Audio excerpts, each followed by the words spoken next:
Assalamualaikum warahmatullahi wabarakatuh. Kembali lagi di RMB Mistis. Dan pada video kali ini, portal RMB akan menceritakan kisah pinggir kota dalam kemasan cerita misteri. Cerita kali ini berjudul Santet Tumpes Kelor, karya Restu Wiratmaja. Lalu seperti apa kisah selengkapnya? Langsung saja dan selamat mendengarkan.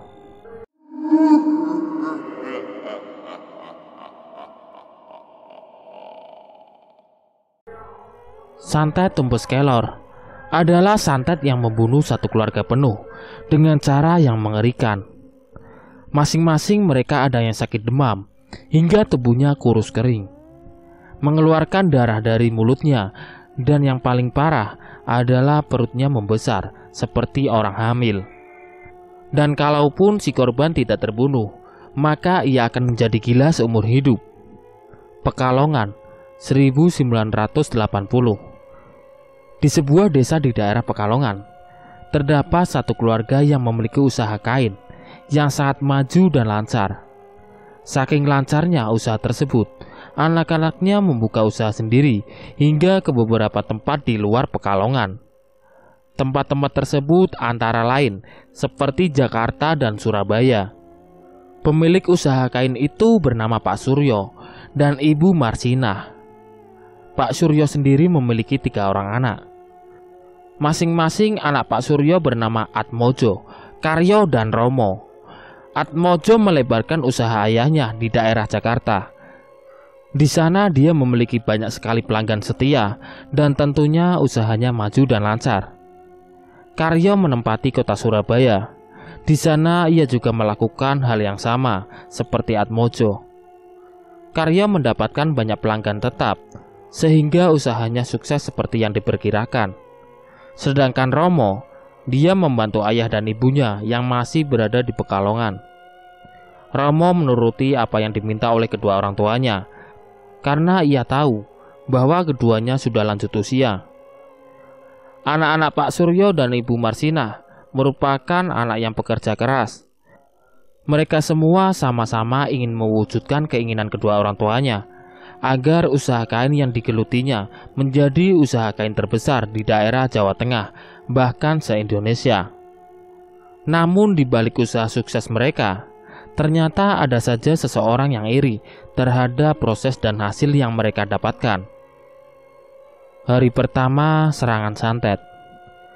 Pada suatu hari, saat pagi-pagi buta, rumah Pak Suryo didapati sebuah kain berwarna putih yang berisi bangkai tikus dan beberapa paku karat. Pak Suryo mengira kiriman seperti ini ada hal yang biasa, karena mengingat usahanya yang terus-menerus berkembang. Pak Suryo pun membuang kiriman itu agar tidak terjadi hal-hal yang tidak diinginkan.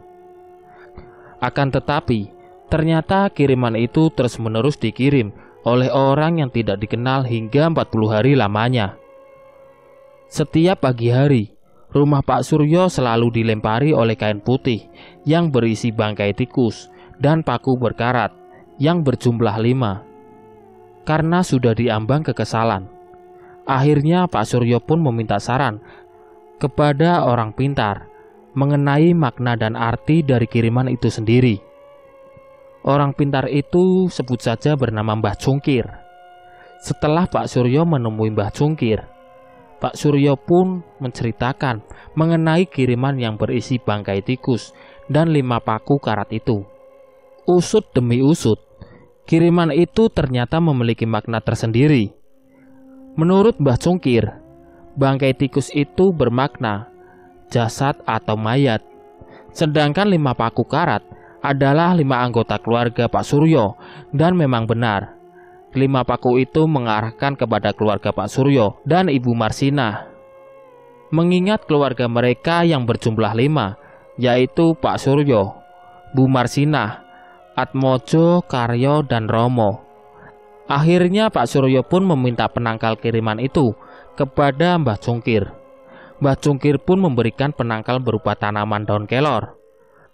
Tanaman daun kelor itu sendiri memiliki kelebihan untuk bisa meredam hal-hal yang negatif seperti santet dan lain-lain. Mbah Cungkir menyuruh kepada Pak Suryo untuk menanam tanaman itu di depan rumahnya. Ada satu pantangan yang tidak boleh dilanggar oleh Pak Suryo. Pantangan itu adalah tidak boleh memindahkan tanaman daun kelor ke tempat lain dengan alasan apapun. Jika dipindahkan, maka rumahnya menjadi berlubang.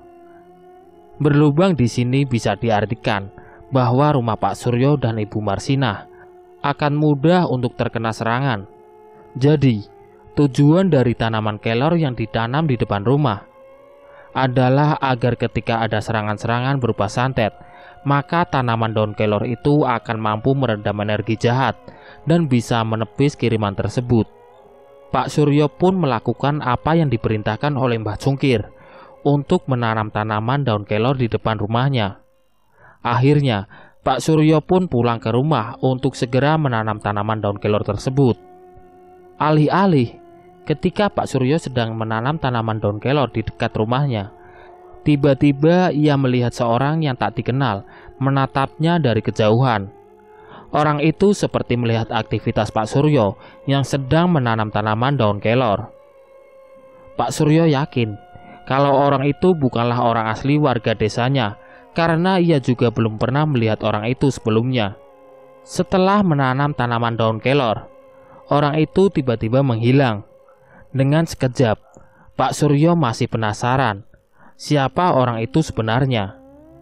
Pada malam harinya, Pak Suryo meminta Bu Marsinah dan juga Romo untuk berbicara sebentar. Pak Suryo hendak meminta saran kepada istri dan juga anaknya mengenai kiriman aneh tersebut. Namun, ketika mereka sedang asik berbincang, tiba-tiba terdengar suara ledakan dari depan rumahnya. Duar! Ledakan itu membuat ketiganya terkejut. Pak Suryo langsung memiliki firasat kurang baik akan ledakan itu. Ia pun segera membuka gorden jendela rumah dan melihat apa yang sebenarnya terjadi di depan rumahnya. Setelah Pak Suryo membuka gorden jendela, tiba-tiba kedua tangan Pak Suryo langsung gemetar seperti orang ketakutan. Dan ternyata yang dilihat oleh Pak Suryo di seberang jalan rumahnya adalah puluhan pocong dengan aneka ragam bentuknya sedang menatap tajam ke arah rumah Pak Suryo. Mereka semua sedang berdiri sambil menggoyang-goyangkan kepalanya, dan sumber dari suara ledakan itu adalah serangan santet yang berbentuk banaspati. Serangan yang menggunakan banaspati ini bisa dipastikan adalah serangan santet tingkat tinggi. Tujuan dari banaspati itu adalah menyerang rumah Pak Suryo. Namun karena terdapat tanaman daun kelor, alhasil serangan banaspati itu tidak sama sekali menyentuh rumah Pak Suryo.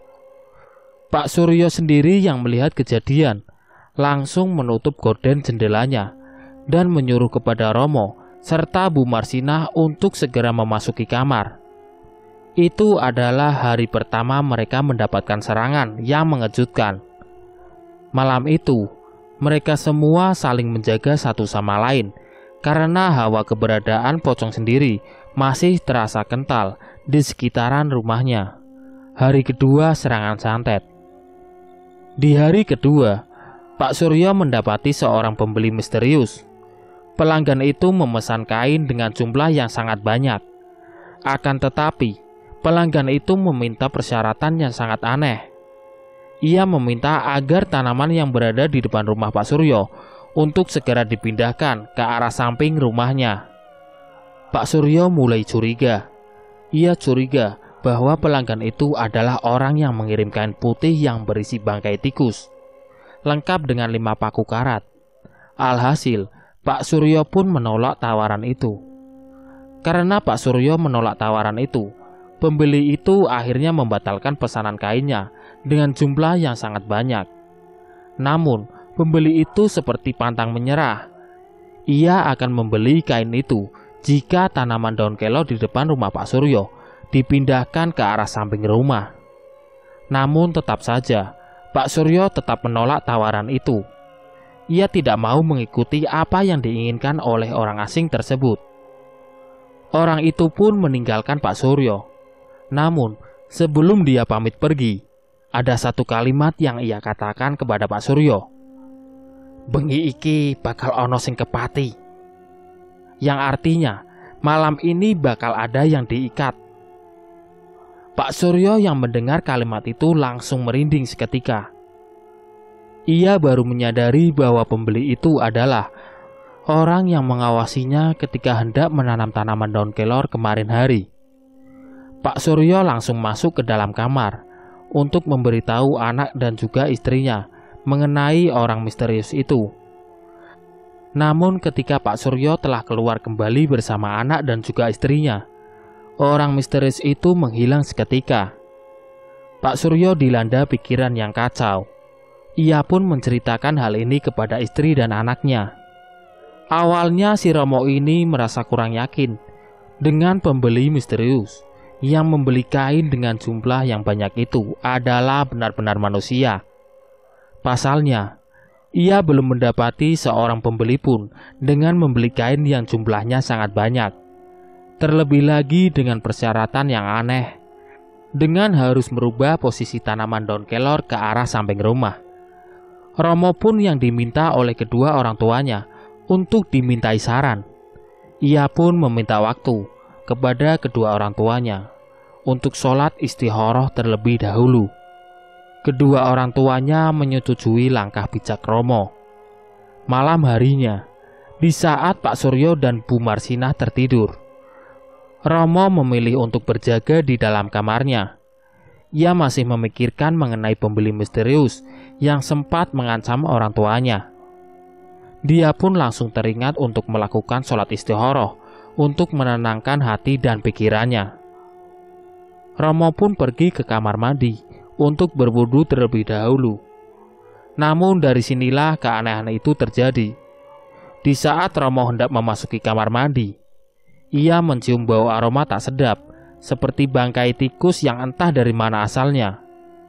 Pasalnya selama ia berada di dalam rumah, ia belum menemukan bau bangkai tikus yang menyengat seperti berada persis di dalam kamar mandi.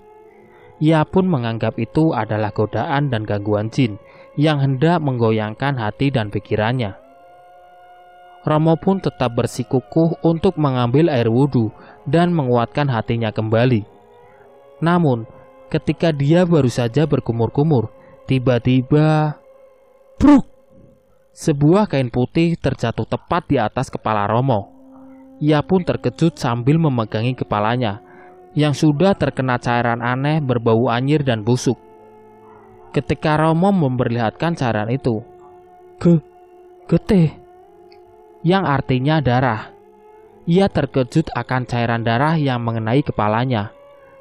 Kain berwarna putih yang terjatuh di dekat kaki Romo pun secara perlahan berubah menjadi warna merah darah. Romo yang penasaran langsung membuka isi kain itu sambil menutupi hidungnya. Setelah ia buka, ternyata kain itu berisi bangkai tikus lengkap dengan 5 paku karat. "Astagfirullah," ucap Romo. Dari luar kamar mandi, Romo mendengar suara seperti seseorang sedang melompat-lompat di lantai. Seketika tangan Romo langsung merespon untuk membuka pintu kamar mandi. Setelah ia buka, ternyata yang berada di luar kamar mandi adalah ibunya sendiri, yaitu Ibu Marsinah. "Bu, ibu siapa?" Yang artinya, "Bu, ibu lagi apa?" tanya Romo. "Ibu habis mindahin tanaman daun kelor," ucap Bu Marsinah dengan nada datar dan wajah sedikit pucat. "Loh, kan kata bapak nggak boleh dipindahin tanamannya," ucap Romo dengan nada sedikit kesal. Di sini Romo merasakan ada yang berbeda dari kehadiran ibunya itu. Pasalnya, Romo sama sekali tidak menyadari kedatangan ibunya ketika ia hendak pergi ke kamar mandi. Padahal saat Romo pergi ke kamar mandi, Romo tahu betul kalau ibunya sedang tertidur pulas bersama dengan ayahnya, yaitu Pak Suryo. Selain itu, wajah ibunya juga sedikit pucat dan sorotan matanya menjadi sangat tajam seperti orang yang sedang dikendalikan. Pandangan Romo kembali tidak percaya ketika dirinya melihat kedua tangan dan kaki Bu Marsinah yang penuh dengan tanah. "Bu, tanaman daun kelornya dipindahin kemana, Bu?" tanya Romo. "Di samping rumah," jelas Bu Marsinah.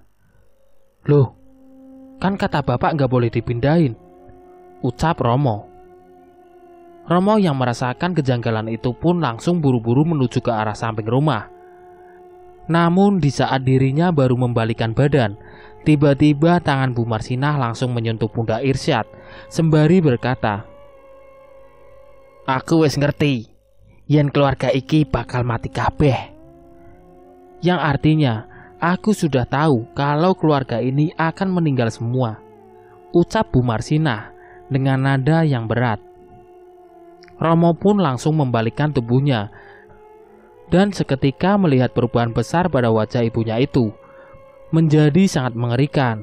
Wajahnya sekarang semakin pucat, matanya melotot, nafasnya semakin berat dan lidahnya bergerak-gerak ke kanan dan ke kiri, seperti hendak menerkam Romo bulat-bulat. "Bu, ibu kenapa?" tanya Romo. Bu Marsinah tidak merespon. Ia hanya menggerak-gerakkan lidahnya sembari menatap Romo dalam-dalam. Ternyata Bu Marsinah kerasukan. Di sini Romo mengingat akan cerita ayahnya, yaitu Pak Suryo, ketika mendapati seorang pembeli misterius pagi tadi.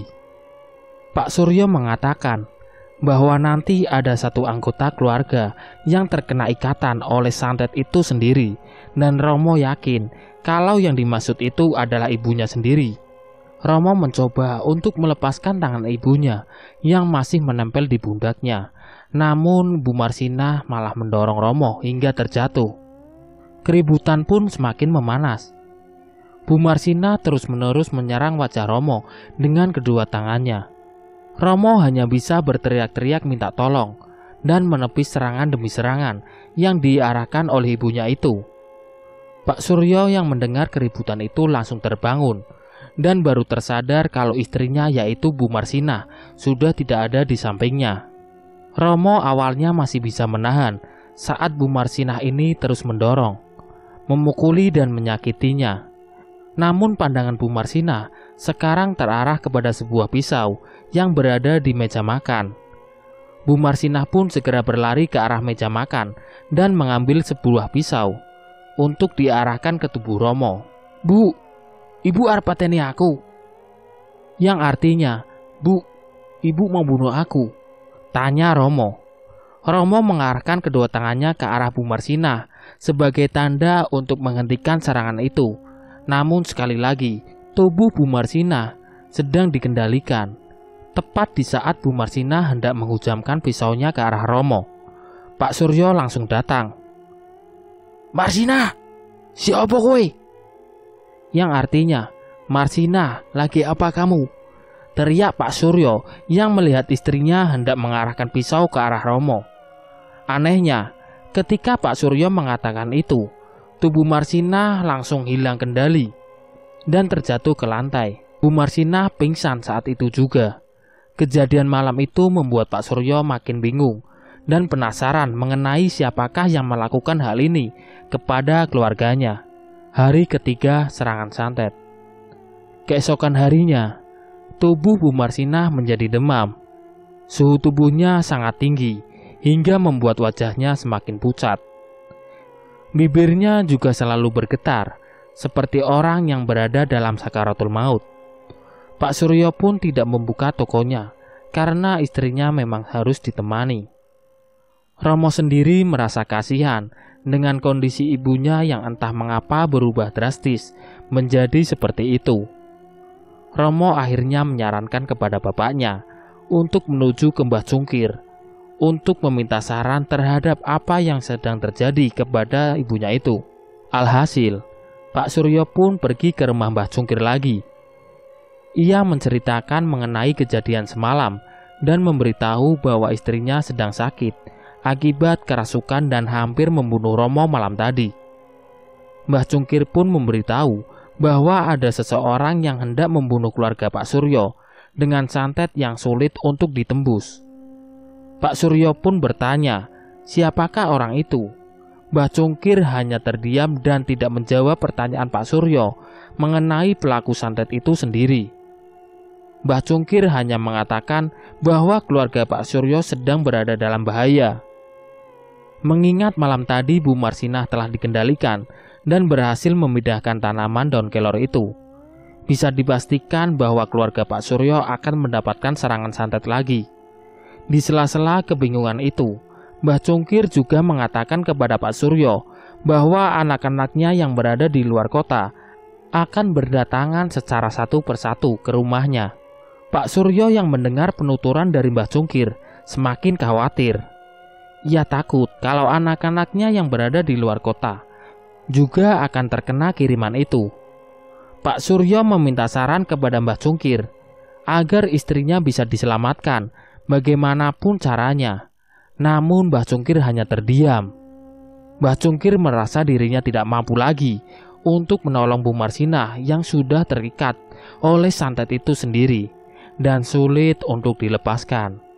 Pak Suryo pun kembali ke rumahnya dengan wajah yang murung. Ia sama sekali tidak menemukan cara agar istrinya bisa diselamatkan. Saat ia hendak masuk ke rumah, Pak Suryo mendengar suara teriakan kesakitan yang berasal dari kamar istrinya. Bersamaan dengan itu, Romo yang baru saja selesai sholat duha langsung buru-buru menuju kamar ibunya dan bertemu dengan bapaknya, yaitu Pak Suryo. "Ibu kenapa, Mo?" tanya Pak Suryo. "Gak tahu, Pak. Tadi Romo baru selesai sholat dan ibu udah teriak-teriak kesakitan." Saat mereka membuka pintu kamar Bu Marsinah, betapa terkejutnya mereka melihat perut Bu Marsinah telah membusung atau membesar. "Astagfirullah, Ibu!" Perut Bu Marsinah membesar dalam sekejap. Pak Suryo dan Romo sendiri merasakan keanehan yang luar biasa melihat perubahan pada perut Bu Marsinah dalam waktu yang sangat cepat itu. Pak Suryo yang melihat fenomena aneh itu langsung menangis ketika keadaan istrinya makin memburuk. Lain hal dengan Bu Marsinah.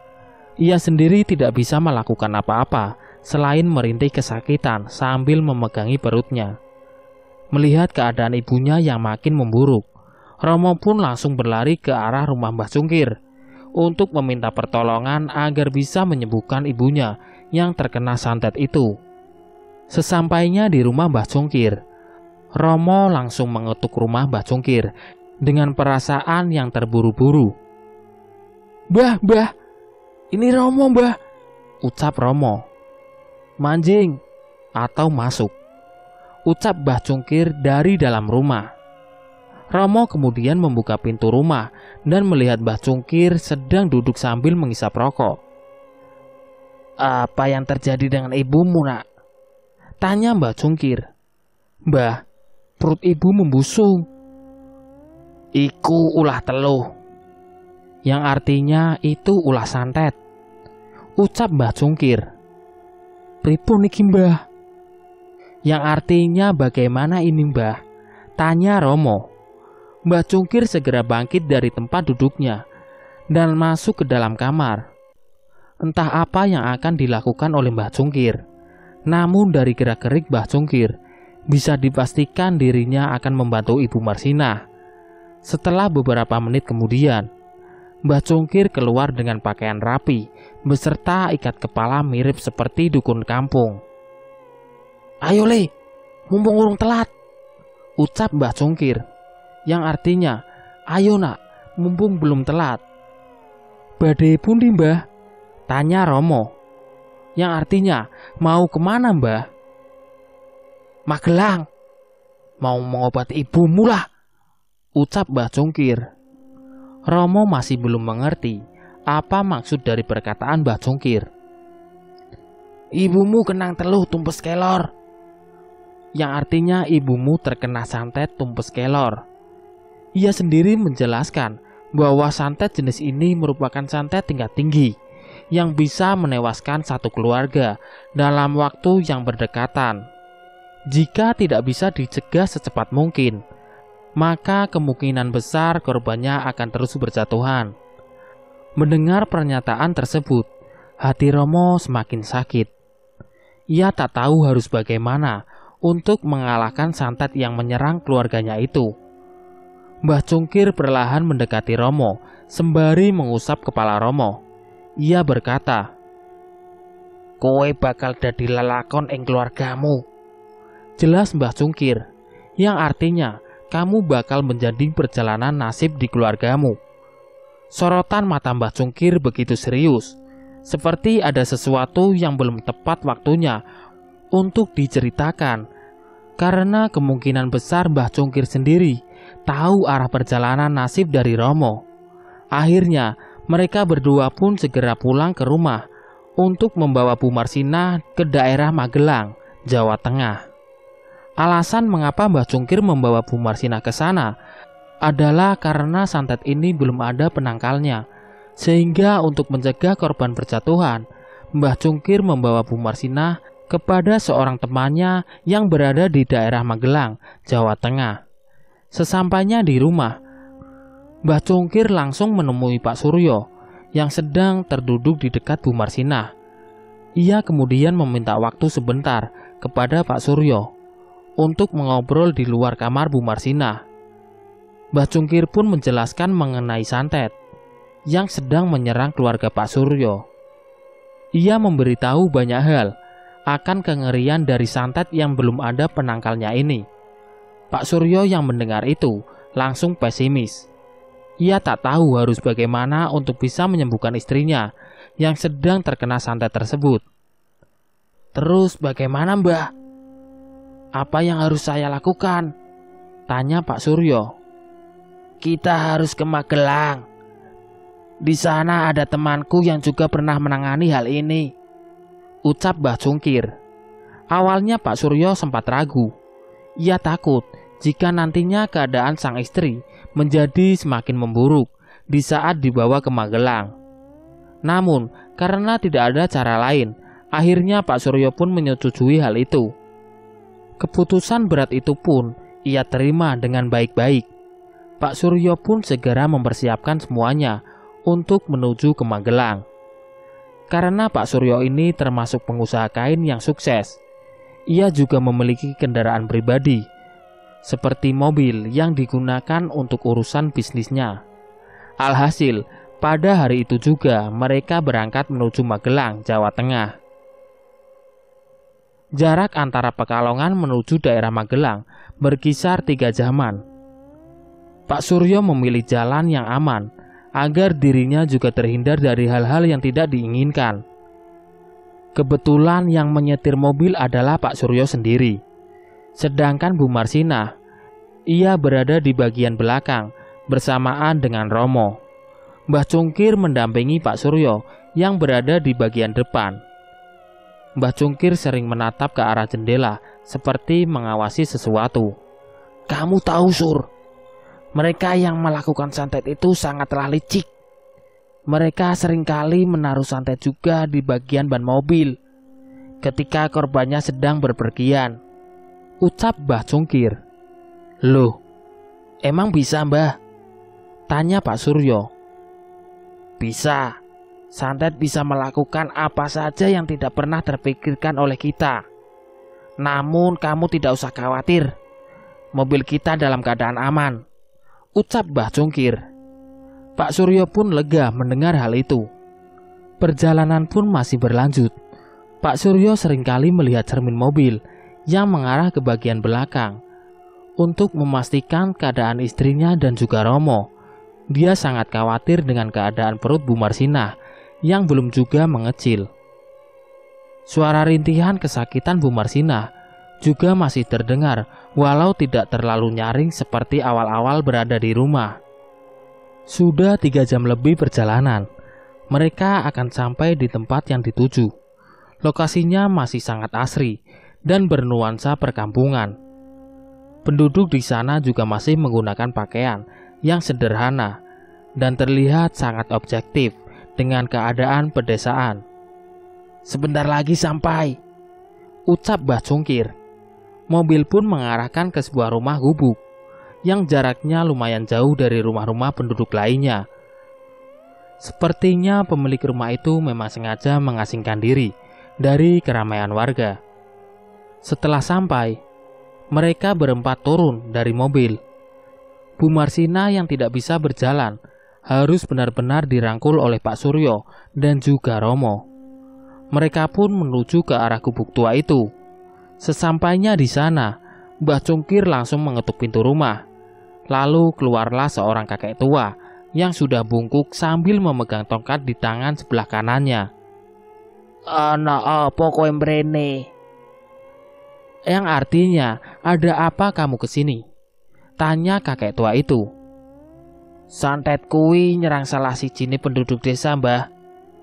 Yang artinya, santet itu menyerang salah satu penduduk desa. Jelas Mbah Cungkir. Kakek tua itu langsung membalikkan badannya dan ingin menutup pintu. Dia merasa tidak ingin untuk ikut campur dalam masalah santet yang menyerang keluarga Pak Suryo. "Aja karo aku ora gelem urusan karo santet," jelas kakek tua itu. Yang artinya, "Jangan sama aku sudah tidak ingin berurusan dengan santet." Mbah Cungkir pun menundukkan setengah badan sambil memohon agar kakek tua itu mau membantu keluarga Pak Suryo yang terkena santet. "Go mancing," yang artinya bawa masuk, ucap kakek tua itu. Akhirnya mereka pun diizinkan untuk masuk. Kakek tua itu bernama Ki Alung. Ia merupakan salah satu orang yang terkenal di daerah Magelang karena mampu menyembuhkan santet jenis apapun. Di usianya yang sudah renta, tentu saja nyawanya akan menjadi taruhan jika berurusan dengan santet. Ki Alung telah mempersiapkan tempat untuk Bu Marsina. Ia meminta kepada Pak Suryo untuk merebahkan istrinya di tempat yang telah disediakan. Romo, Mbah Cungkir, dan Pak Suryo hanya bisa berharap kalau Bu Marsina bisa disembuhkan. Sebelum proses pengambilan santet itu dimulai, Ki Alung pergi ke arah belakang rumahnya. Ia mengambil beberapa butir telur untuk dijadikan media sebagai pengambilan santet yang berada di perut Bu Marsina. Saat semua sudah disiapkan, Pak Suryo diminta oleh Ki Alung untuk membuka sedikit baju istrinya, hanya sampai bagian perut. Setelah dibuka, urat-urat perut Bu Marsina terlihat dengan jelas. Namun ada sesuatu yang aneh dari perut Bu Marsina sendiri. Di bagian perutnya terdapat sesuatu yang bergerak-gerak seperti cacing yang sedang menggerogoti bagian perut Bu Marsina. Sampai-sampai Pak Suryo dan Romo sendiri kaget melihat keadaan Bu Marsina yang sangat memprihatinkan. "Santet iki namine tumpes kelor. Kowe gawe perkara apa maring salah sijine wong?" Yang artinya, santet ini namanya tumpes kelor. "Kamu membuat perkara apa dengan salah satu orang?" tanya Ki Alung. Pak Suryo menjawab, "Ono sing iri maring usahaku, Ki."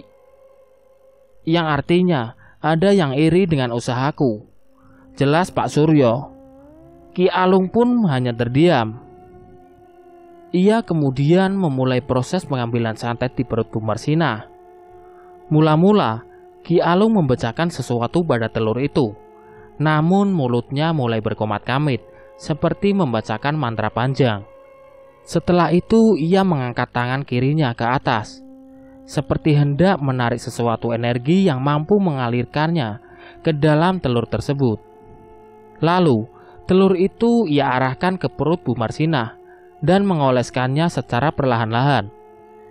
Satu telur yang digunakan untuk mengoleskan perut Bu Marsina memakan waktu berkisar 10 menit. Hari ini membuat Ki Alung mengeluarkan banyak sekali keringat dari tubuhnya.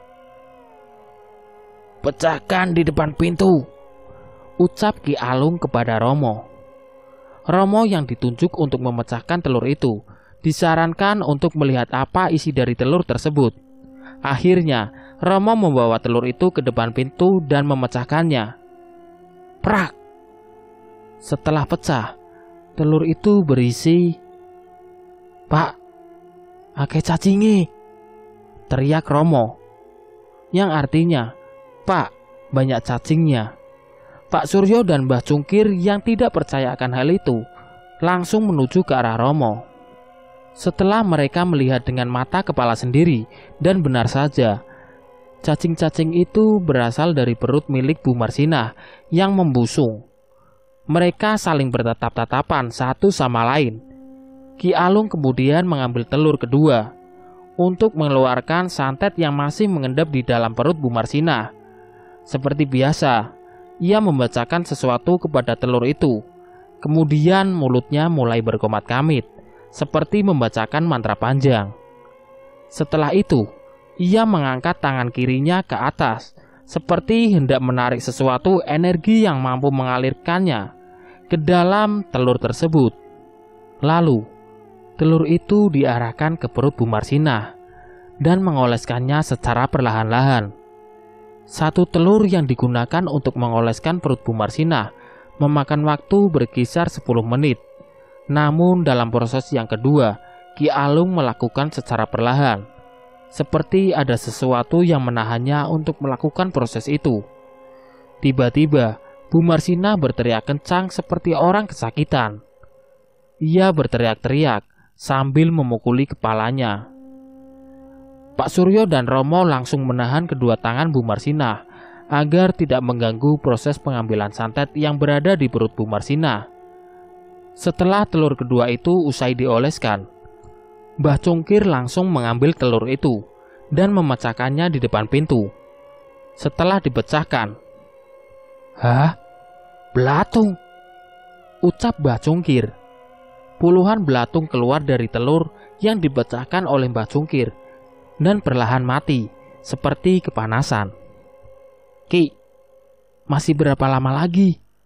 tanya Pak Suryo. Ki Alung tampak lemas dan tak berdaya. Ia hampir saja terjatuh bila tidak menyeimbangkan tubuhnya dengan baik. Mbah Cungkir langsung mengarahkan Ki Alung ke tempat duduk agar Ki Alung bisa beristirahat sejenak. Memang ada sedikit perubahan yang tampak dari perut Bu Marsinah. Perut Bu Marsinah sedikit mengecil dan tampak mengendur perutnya seperti orang yang habis melahirkan. Namun, dari proses itu juga Ki Alung tampak tidak baik-baik saja.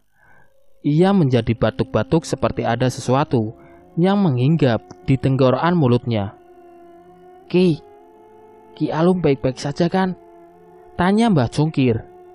Ki Alung pun mengarahkan kedua tangannya ke bagian mulut. Setelah ia membuka kedua tangannya, betapa terkejutnya Mbah Cungkir melihat banyak darah yang keluar dari mulut Ki Alung. Ki Alung menatap ke arah Mbah Cungkir sembari berkata, "Santet ini tidak bisa dimusnahkan," ucap Ki Alung. Mbah Cungkir yang melihat kondisi Ki Alung yang sudah sangat memprihatinkan, ia memutuskan untuk menghentikan proses pengambilan santet yang berada di dalam perut Bu Marsinah. Mbah Cungkir rasa santet ini tidak hanya menyerang korban yang akan disembuhkan, namun juga santet ini bisa melukai orang yang ingin mengobati korban santet itu sendiri. Pak Suryo dan Romo yang mengetahui kondisi Ki Alung hanya bisa terdiam. Mereka berdua sangat berharap kalau Ki Alung mampu melanjutkan proses pengangkatan santet dari perut Bu Marsinah. Memang tidak bisa diprediksi akan seperti apa jadinya. Pak Suryo dan Romo hanya bisa menerima kenyataan jika Ki Alung tidak mampu untuk menyembuhkan secara total perut Bu Marsinah. Akhirnya Ki Alung dibawa ke dalam kamar oleh Mbah Cungkir. Sedangkan Romo, ia membersihkan sisa-sisa telur yang berserakan di depan pintu rumah, beserta dengan cacing-cacing dan belatung yang sudah mati di sekitaran telur tersebut. Pak Suryo masih memegangi tangan istrinya yang sudah melemas. Perut istrinya juga sudah sedikit kempes, namun belum ada tanda-tanda jika Bu Marsinah akan sembuh total. Beberapa menit kemudian, Mbah Cungkir kembali lagi ke tempat semula. Ia kemudian meminta kepada Pak Suryo untuk bersiap-siap kembali ke Pekalongan, karena Ki Alung tidak mampu untuk menyembuhkan Bu Marsinah. Akhirnya mereka pun memutuskan untuk kembali ke Pekalongan. Selama dalam perjalanan, tubuh dari Bu Marsinah kembali demam. Suhu tubuhnya naik drastis, hingga Romo membuatkan kompres secara mendadak untuk menurunkan suhu tubuh Bu Marsinah. Mbah Cungkir sendiri merasa tidak nyaman, mengingat kondisi Ki Alung yang memprihatinkan ketika hendak menyembuhkan Bu Marsinah. 3 jam lebih perjalanan telah usai mereka lewati. Bu Marsinah dibawa ke kamarnya untuk direbahkan kembali. Romo segera membuatkan kompres lagi untuk menurunkan suhu tubuh Bu Marsinah yang belum juga menurun. Pak Suryo dan Mbah Cungkir mulai membahas keadaan Bu Marsinah yang makin memburuk itu. Keduanya juga sangat terkejut ketika melihat isi pecahan telur yang dioleskan di perut Bu Marsinah. Sewaktu Ki Alung melakukan proses pemindahan santet ke dalam telur itu, Pak Suryo sendiri sudah kehabisan akal. Ia kemudian meminta saran kepada Mbah Cungkir untuk membawa Bu Marsinah ke tempat-tempat terdekat agar bisa menyembuhkan Bu Marsinah. Mbah Cungkir hanya bisa terdiam. Ia tidak yakin kalau Bu Marsinah bisa diselamatkan dengan kondisi yang sudah diambang batas normal manusia pada umumnya ketika terkena santet. Namun Mbah Cungkir tidak mau menyerah. Ia kemudian menyarankan kepada Pak Suryo untuk menjual seluruh tanah miliknya agar bisa mengobati Bu Marsinah. Bagaimanapun caranya, Pak Suryo menyetujui hal itu. Ia kemudian membawa seluruh sertifikat tanah miliknya untuk dijual ke berbagai pihak yang membutuhkan tanah miliknya. Itu berarti seluruh harta milik Pak Suryo akan digadaikan demi kesembuhan Bu Marsinah. Setelah mereka bersepakat untuk melakukan apapun demi Bu Marsinah, Pak Suryo bergegas berangkat menuju ke beberapa pengusaha yang kaya raya agar sudi membeli tanahnya, yang nantinya akan digunakan untuk biaya perobatan Bu Marsinah. Sedangkan Mbah Cungkir, ia kemudian mencari-cari pengobatan yang ada di seluruh tempat di Pekalongan. Berbeda dengan Romo, ia memilih untuk menemani ibunya dan selalu berada di samping ibunya. Romo yang merupakan anak bungsu harus rela untuk setia untuk ibunya, walau bagaimanapun keadaan ibunya saat itu. Mula-mula Romo mengompres dahi ibunya. Lalu ia memijati tangan kanan ibunya dengan penuh kasih sayang. Air matanya tak kuasa menetes. Seketika dia mengingat isi dari telur yang dipecahkan olehnya di depan pintu rumah Ki Alung. Saat Romo sedang memijati tangan sebelah kanan ibunya, tiba-tiba tangan kiri Bu Marsinah bergerak dan memegangi tangan milik Romo. Romo terkejut saat itu. Ia langsung mengusap air matanya dan berkata, Ibu sehat-sehat saja kan?" tanya Romo. "Kamu nangis ya, Nak? Tangan kamu basah," ucap Bu Marsinah. "Enggak, Bu. Romo enggak nangis. Ini air wudhu yang menetes dari rambut Romo," jawab Romo sambil menahan rasa harunya. Bu Marsinah kemudian mengucapkan sesuatu yang mengejutkan Romo. "Kamu harus jaga sholat kamu. Ibu bisa seperti ini karena dulu ibu dan bapakmu jarang sekali sholat dan lebih mementingkan dunia," jelas Bu Marsinah. "Iya, Bu. Romo bakal jaga sholat dan selalu doain ibu agar cepat sembuh," ucap Romo. Tangis Romo tak bisa ditahan. Air matanya menetes secara perlahan dan membasahi tangan ibunya. "Nangis saja nggak apa-apa, Nak. Kamu anak soleh yang kuat," ucap Bu Marsinah. Romo yang tidak bisa menahan kesedihannya langsung keluar dari kamar. Ia kemudian menuju ke kamar mandi untuk menumpahkan kesedihannya. Namun ketika dia baru masuk ke kamar mandi, dari luaran kamar mandi, ia dibisiki oleh sesuatu yang suaranya sedikit samar, namun masih terdengar jelas oleh telinganya. Suara itu berbunyi, "Ibumu bakal mati." Romo yang mendengar itu langsung merasakan kekhawatiran. Terlebih lagi, suara itu seperti ancaman yang begitu mengerikan. Karena kejadian itu, Romo pun membatalkan niatnya untuk berwudu dan memilih untuk kembali ke kamar ibunya. Namun tepat saat Romo ingin masuk ke dalam kamar, Pak Suryo datang sambil membawa sebuah tas hitam yang kemungkinan berisi uang hasil penjualan tanahnya. Alhasil, Romo pun menyambut bapaknya yang baru datang dan menanyakan apa isi dari tas hitam tersebut. Sesuai dugaan Romo, tas itu berisi uang hasil penjualan tanahnya. Romo masih heran, bagaimana mungkin ada seorang pengusaha yang mau membeli tanah kedua orang tuanya, sedangkan tanah yang dimiliki oleh kedua orang tuanya sangatlah luas.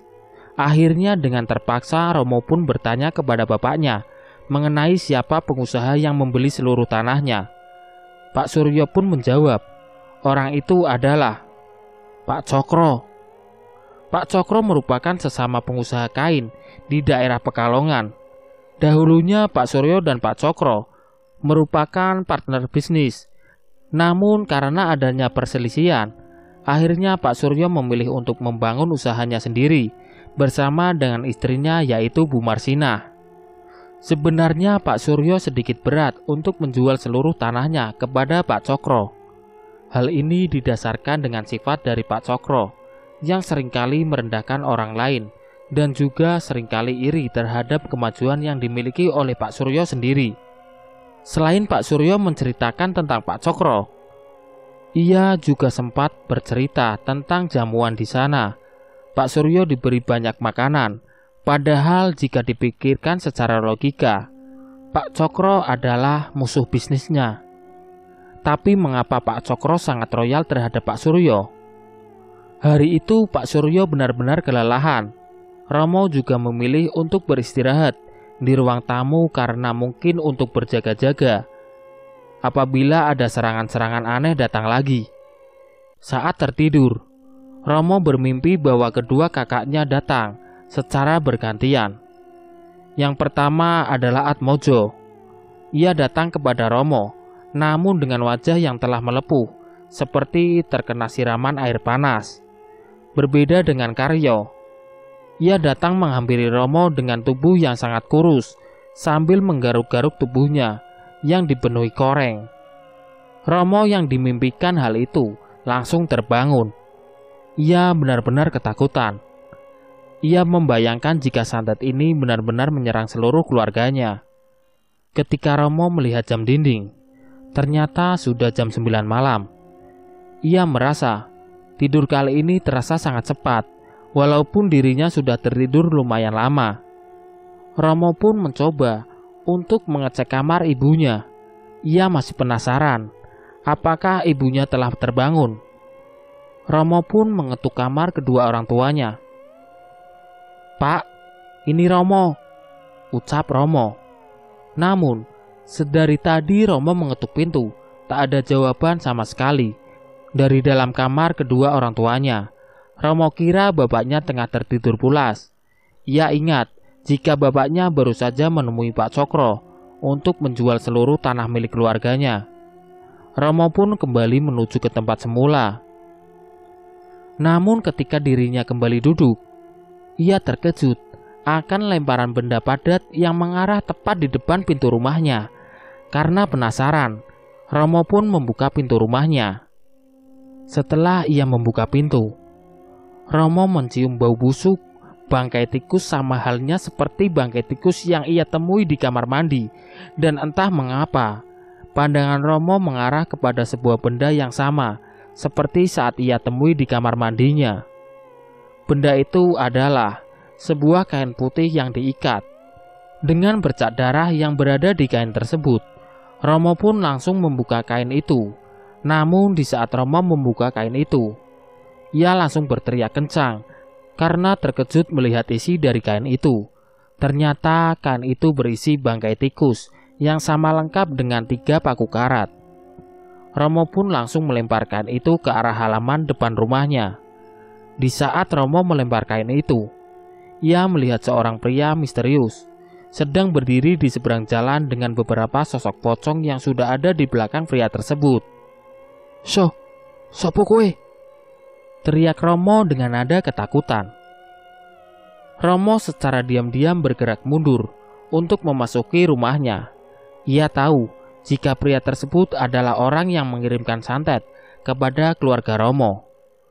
Anehnya, saat Romo sudah berada di pintu rumah, pria misterius itu tidak menyerang Romo. Dengan begitu, Romo pun bisa masuk ke dalam kamarnya dengan tenang. Ia kemudian menutup pintu dan menguncinya rapat-rapat. Belum cukup sampai di situ, tubuh Romo bergetar hebat. Ia masih teringat sosok pocong yang berada di belakang pria tersebut. Namun, kali ini ia merasakan kehadiran pocong-pocong itu sudah berada di dekatnya. Akhirnya ia pun memutuskan untuk menatap kembali ke arah jendela pintu rumahnya. Setelah ia melihat ke arah jendela, Romo melihat ada beberapa bayangan hitam yang sedang berdiri di depan pintu rumahnya sambil membunyikan suara aneh seperti tikus. Bunyinya seperti ini. "Yuk, yuk, yuk." Romo sangat yakin yang berdiri di depan rumahnya adalah pocong-pocong yang mengikuti pria misterius itu. Romo akhirnya berteriak-teriak, "Kalian mau apa? Kalian kenapa ganggu keluargaku? Keluargaku salah apa?" teriak Romo. Teriakan Romo ini membuat bapaknya yaitu Pak Suryo terbangun. Ia kemudian membuka pintu kamarnya dan melihat Romo sedang terduduk di lantai sambil menangis-nangis sembari menundukkan wajahnya ke bawah. "Kamu kenapa, Nak?" tanya Pak Suryo. Romo kemudian menunjukkan jari telunjuknya ke arah jendela rumah. "Ada apa?" tanya Pak Suryo. Romo pun mengangkat wajahnya dan melihat ke arah jendela. "Loh, Pak, mereka mana?" tanya Romo. "Mereka siapa?" "Mereka, Pak. Mereka yang menyerang ibu. Pria misterius dan pocong-pocong itu. Mereka kemana, Pak?" tanya Romo. Pak Suryo segera menenangkan Romo dan menyuruhnya untuk membaca istighfar. "Kamu pasti mimpi buruk," ucap Pak Suryo.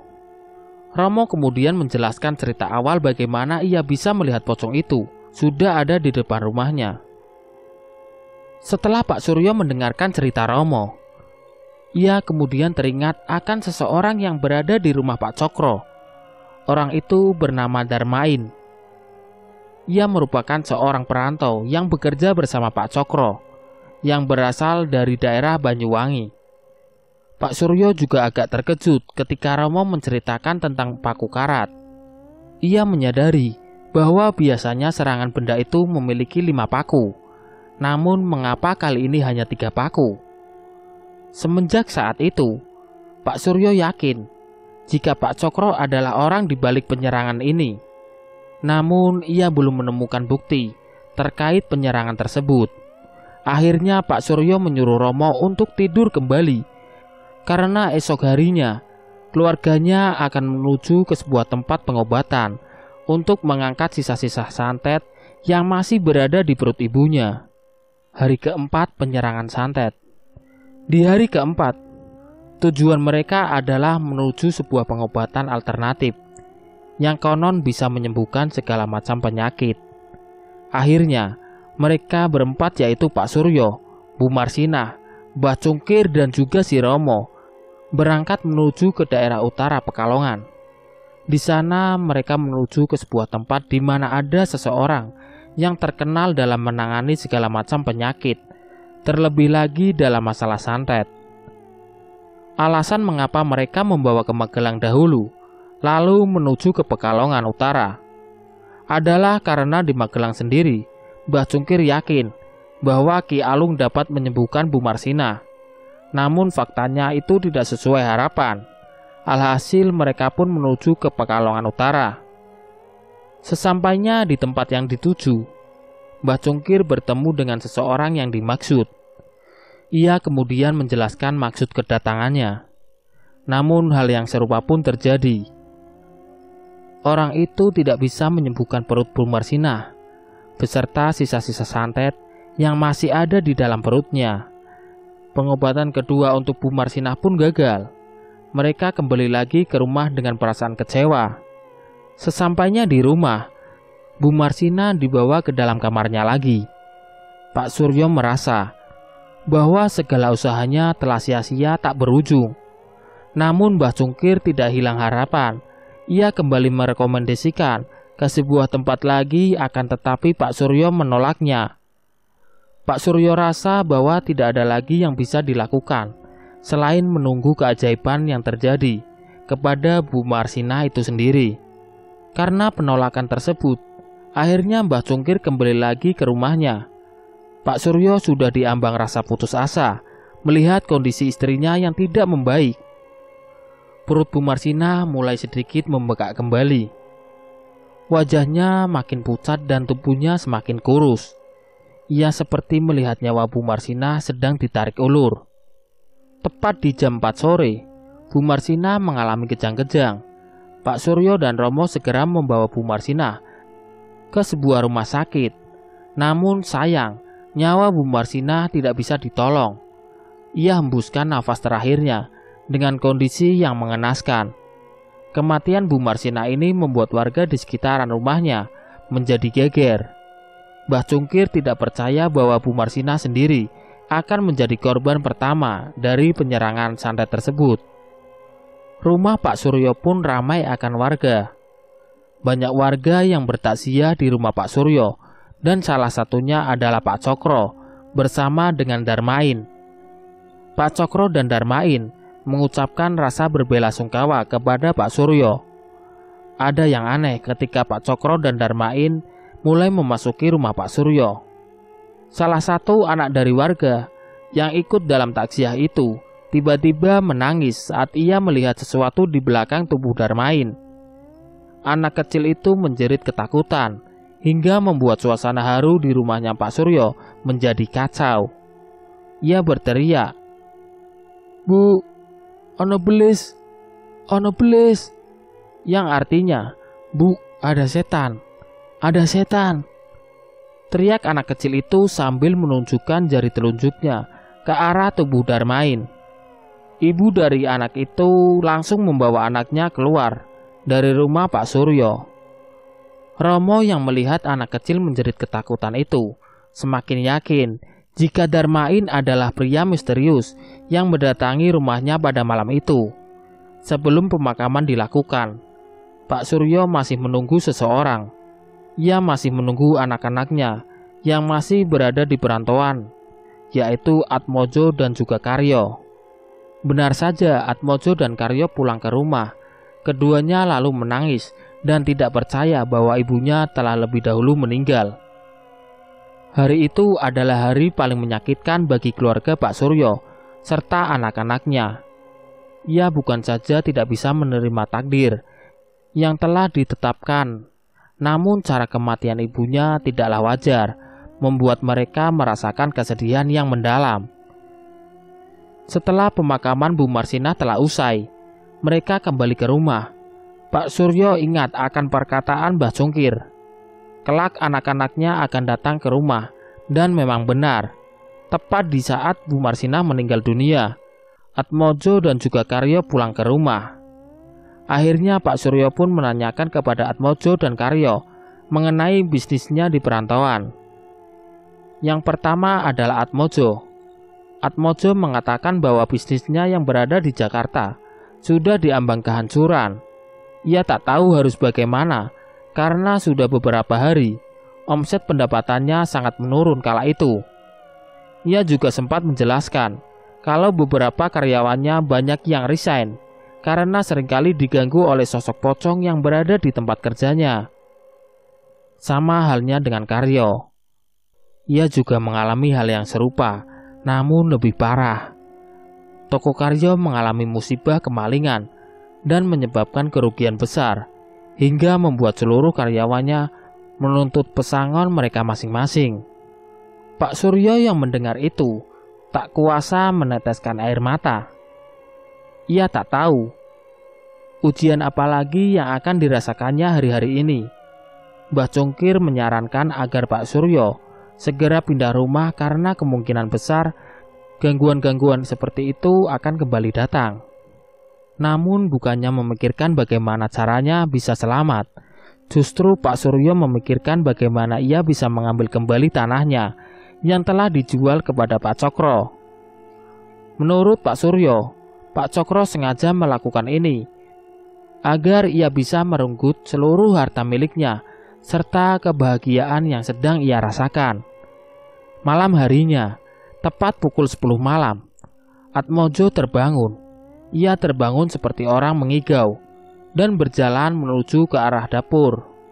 Atmojo lalu mengambil air dan memasukkannya ke dalam panci besar.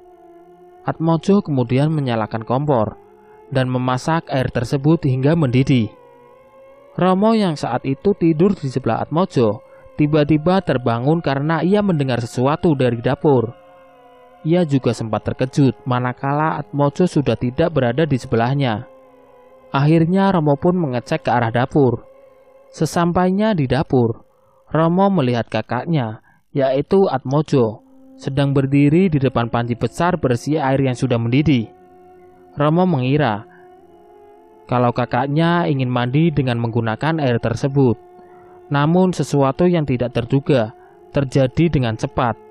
Atmojo mengambil panci besar berisi air panas dan membalikkan tubuhnya ke arah Romo sambil mengatakan, "Delok ki, kowe bakal mati kabeh."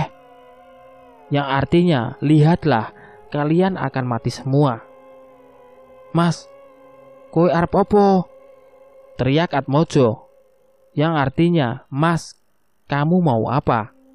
Teriakan Romo ini membuat Pak Suryo dan juga Karyo terbangun.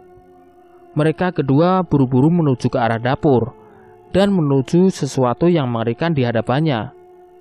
Atmojo pun langsung menyiramkan air mendidih itu ke seluruh tubuhnya hingga membuat kulit-kulitnya melepuh dan dia meninggal dunia saat itu juga.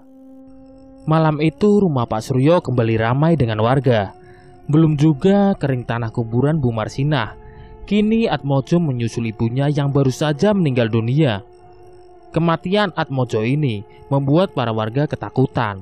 Pasalnya dalam satu hari berturut-turut, 2 orang anggota keluarga Pak Suryo meninggal dengan cara yang mengenaskan. Mbah Cungkir datang ke rumah Pak Suryo. Ia lalu meminta kepada Pak Suryo untuk menjelaskan apa yang sebenarnya terjadi. Pak Suryo menceritakan kematian Bu Marsinah dan Atmojo ada hubungannya dengan kiriman kain berisi bangkai tikus dan juga paku karat yang ditemukan Romo di malam ketiga. Anehnya, paku yang berada di kain tersebut hanya berjumlah 3 saja. Berbeda di saat hari-hari sebelumnya, biasanya paku itu berisi 5. Mbah Cungkir pun menjelaskan bahwa 3 paku karat itu berarti Karyo, Romo, dan juga Pak Suryo. Artinya, 2 paku yang hilang adalah Bu Marsinah dan juga Atmojo yang telah dulu meninggal dunia. Kematian Atmojo dan Bu Marsinah masih menyisakan luka yang mendalam bagi keluarga Pak Suryo. Pasalnya santet itu menyerang secara terus-menerus kepada keluarga Pak Suryo dalam 1 hari penuh. Saat dimana rumah mereka penuh dengan rasa duka, Mbah Cungkir menyarankan agar Pak Suryo dan yang lainnya untuk segera meninggalkan rumah tersebut. Hal ini dikarenakan bahwa santet itu masih berada di sekitaran rumah, yang artinya seluruh ruangan yang berada di rumah Pak Suryo telah dipenuhi oleh santet tersebut. Terlebih lagi, dengan kondisi rumah yang sudah menjadi target, maka bisa dipastikan serangan-serangan berikutnya akan terjadi. Hari kelima penyerangan santet. Sudah hari kelima semenjak penyerangan santet berlangsung. Kini keluarga Pak Suryo hanya tersisa 3 anggota keluarga, yaitu Pak Suryo, Karyo, dan Romo. Ketiganya masih mendiami rumah dan bingung apa yang harus dilakukannya. Pilihannya ada 2, menjual rumah yang sudah penuh dengan santet itu atau kabur dari rumah tersebut. Berbagai pilihan pun ditentukan kepada Karyo dan juga Romo. Karyo sendiri ia memiliki sebuah pandangan bahwa dirinya akan kembali ke Surabaya untuk melanjutkan bisnis dengan sisa harta yang dimilikinya. Keinginan Karyo pun disetujui oleh Pak Suryo. Sedangkan Romo sendiri, dia belum memiliki pilihan. Dia masih belum tahu arah kemana selanjutnya kakinya akan melangkah. Dengan dua kematian yang berada di hadapannya, membuat hati Romo merasa trauma berat. Ia seperti tak lagi merasakan gairah untuk melanjutkan hidup kembali. Dia bahkan masih teringat dengan kematian kakaknya, yaitu Atmojo. Kematian kakaknya mirip seperti apa yang dimimpikannya baru-baru ini. Mas Karyo yakin mau pergi ke Surabaya lagi? Tanya Romo. Tidak ada pilihan lagi, Mo. Kematian ibu dan Mas Atmojo membuktikan bahwa kita harus keluar dari rumah ini. Jelas Karyo, itu bukan jalan keluar, Mas. Kita nggak akan bisa lari kemanapun.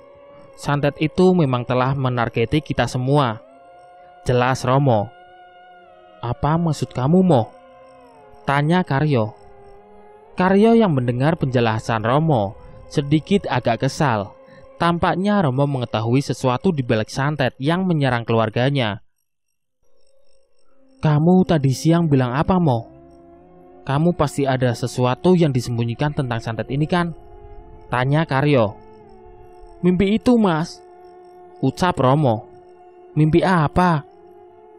Mimpi Mas Atmojo dan Mas Karyo.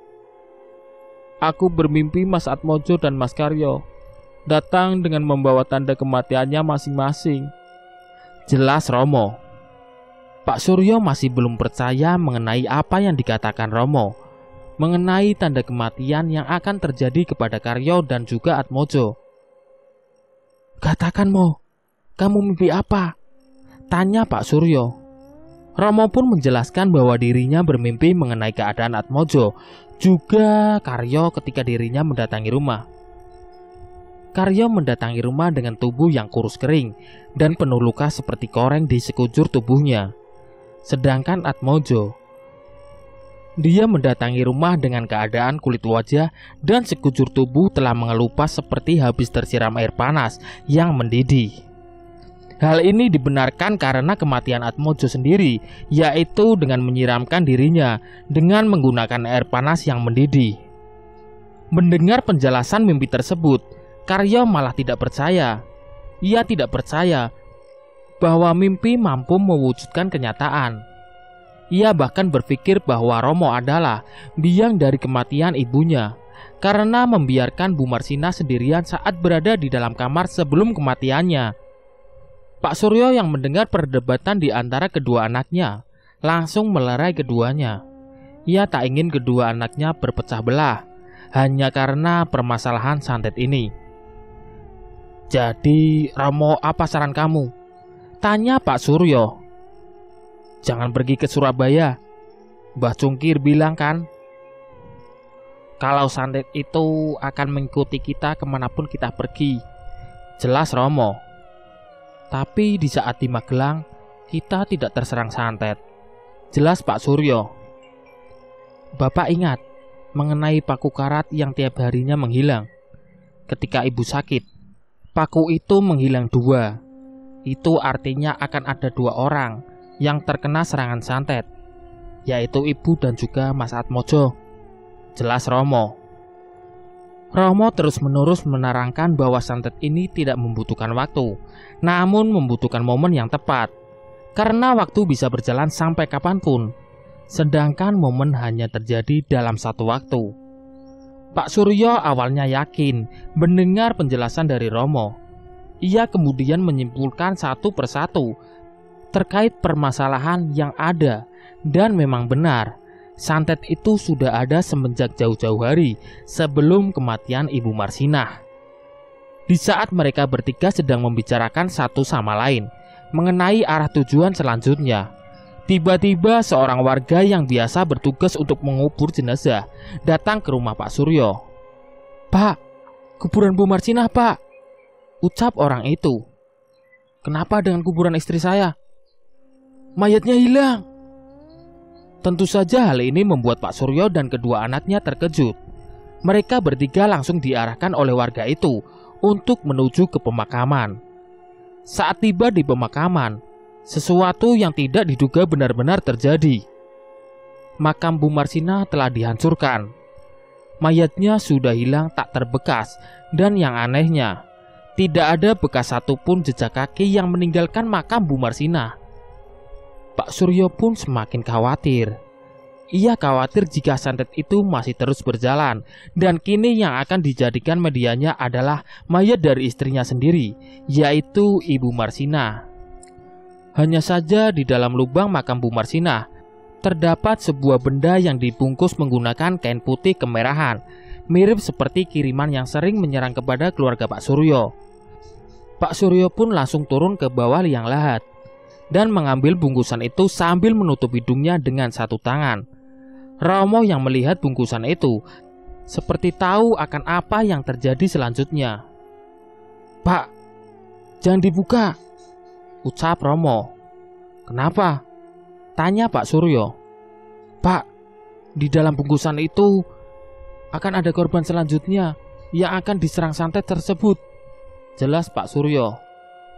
Pak Suryo pun masih teringat dengan perkataan Romo mengenai tanda dari kematian korban selanjutnya, yaitu ditentukan dari jumlah paku karat. Terhitung keluarga Pak Suryo ada 5, yaitu Pak Suryo, Bu Marsina, Atmojo, Karyo, dan juga Romo. Beberapa hari lalu, Romo menemukan bungkusan ini, namun dengan jumlah 3 paku karat. Itu artinya 2 dari anggota keluarga Pak Suryo akan meninggal dunia. Dan dibuktikan dengan tanda itu, Bu Marsina dan juga Atmojo telah meninggal terlebih dahulu. Karyo yang penasaran dengan bungkusan itu, ia pun langsung mengambil bungkusan itu dan membukanya tepat di depan Pak Suryo dan juga Romo. Setelah dibuka, ternyata isinya masih sama, yaitu bangkai tikus. Namun jumlah paku karatnya makin berkurang. Jumlah paku karat di bungkusan itu adalah hanya 1 paku. Itu artinya 2 dari 3 anggota Pak Suryo akan menjadi korban selanjutnya. Bisa saja itu Pak Suryo sendiri, Karyo, ataupun Romo. Karyo pun langsung membuang bungkusan itu dan menahan rasa mual karena bau bangkai tikus yang sudah membusuk tersebut. Sedangkan Romo, ia sendiri yang melihat jumlah paku karat itu langsung lemas. Seluruh tubuhnya tak bisa lagi menopang rasa ketakutan mengenai serangan berikutnya. Cuma 1 paku," ucap Romo dengan ekspresi wajah yang tak percaya. "Kamu kenapa, Mo?" tanya Karyo. "Mas tanya aku kenapa?" tanya Romo dengan nada datar. "Ini kan hanya 1 paku sama bangkai tikus," ucap Karyo. "Itu artinya keluarga kita yang hidup hanya 1. 2 orang dari kita bertiga akan mati terkena santet itu. Mas paham?" teriak Romo. Karyo hanya terdiam, pikirannya mulai stres. Ia berlari ketakutan dan kembali ke rumah. Akhirnya, Pak Suryo dan Romo pun langsung menuju rumah Mbah Cungkir untuk dimintai petunjuk arah terhadap masalah itu.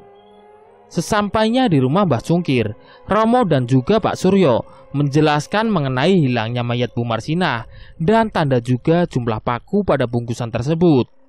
Akhirnya Mbah Cungkir pun menjawab, "Kita tidak bisa lari. Santet itu akan menumpas kita semua. Santet tumpes kelor masih berjalan selama kita masih hidup." Dengan kata lain, Mbah Cungkir sudah kehabisan akal bagaimana caranya agar santet ini bisa dihentikan. Karena santet ini termasuk tingkat tinggi, kemungkinan santet ini akan berhenti jika targetnya benar-benar terbunuh semua. Peristiwa hilangnya mayat Bu Marsina menggemparkan warga sekitar.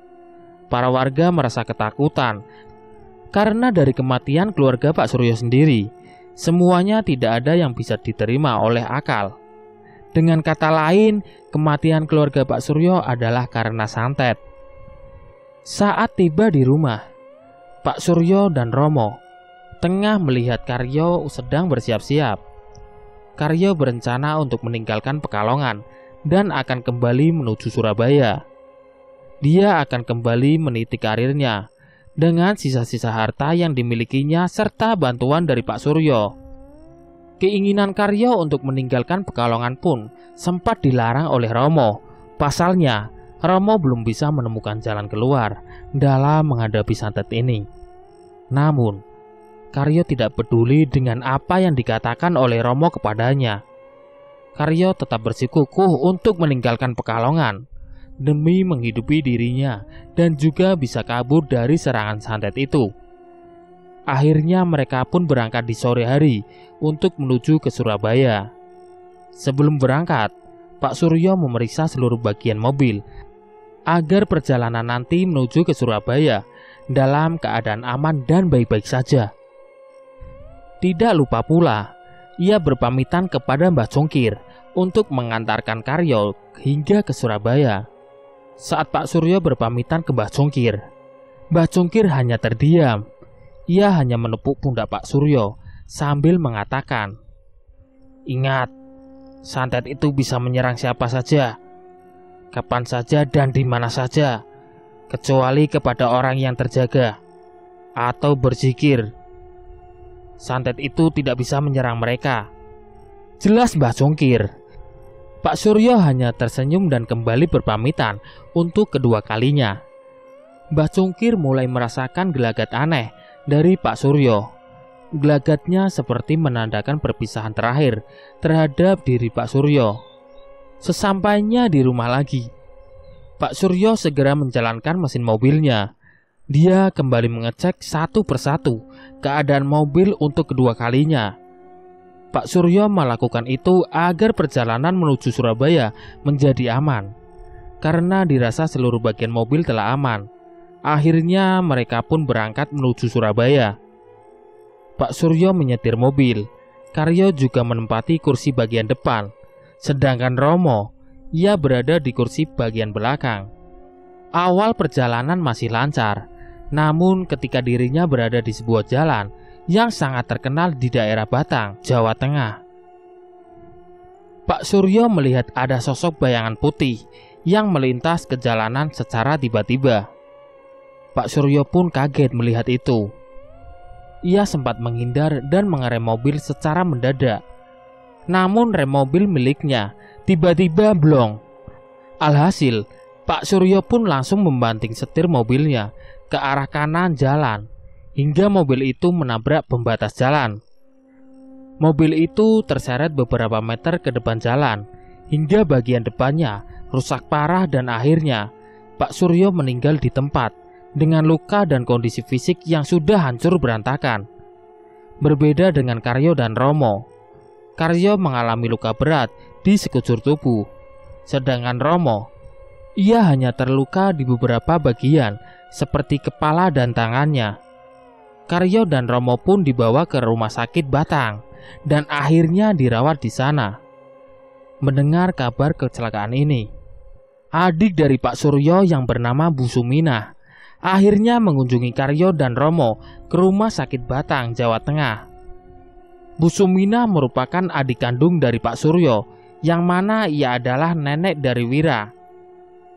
Bu Suminah juga sempat melihat kondisi fisik Pak Suryo yang sudah tidak lagi utuh seperti semula.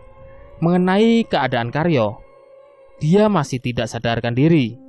Sedangkan Romo, dia sudah siuman, hanya saja di bagian kepalanya masih ada luka jahitan. Kematian Pak Suryo membuat Romo kembali bersedih. Ia tidak membayangkan bahwa santet itu habis menyerang keluarganya dan menyisakan dirinya dan juga Karyo, kakaknya. Pak Suryo dimakamkan di dekat tempat tinggalnya bersamaan dengan Atmojo dan juga Bu Marsina. Akan tetapi, beberapa hari setelah itu, Karyo dikabarkan meninggal dunia karena luka di sekujur tubuh yang makin parah. Tubuh Karyo menjadi kurus kering dan luka yang ada di sekujur Karyo seperti membusuk hingga mengeluarkan bau tidak sedap. Hal ini mirip seperti apa yang dimimpikan oleh Romo mengenai kematian Karyo yang penuh akan luka di sekujur tubuhnya. Karyo dimakamkan bersama dengan Pak Suryo, Atmojo, dan juga Bu Marsinah 1 minggu setelah penyerangan santet. Romo sudah diperbolehkan untuk pulang. Ia tidak kembali ke rumahnya karena khawatir akan ada serangan santet berikutnya. Ia pun menginap di rumah Bu Sumina untuk menyehatkan keadaan dan juga fisik mentalnya. Di rumah Bu Sumina, Romo seringkali melamun karena masih belum bisa menerima akan kematian seluruh keluarganya secara cepat. Melihat keadaan seperti ini, Bu Sumina meminta kepada Romo untuk menunjukkan siapa orang yang mampu untuk mengetahui pelaku dari penyerangan santet tersebut. Romo pun menjawab kalau di dekat rumahnya ada orang pintar yang bernama Mbah Cungkir. Dia sudah dianggap seperti keluarga sendiri. Akhirnya Bu Suminah pun menuju ke rumah Mbah Cungkir untuk mencari tahu siapa pelaku dari penyerangan santet tersebut. Saat Bu Suminah dan Romo menuju tempat Mbah Cungkir, ternyata sudah banyak warga yang telah menantikan kehadirannya Romo.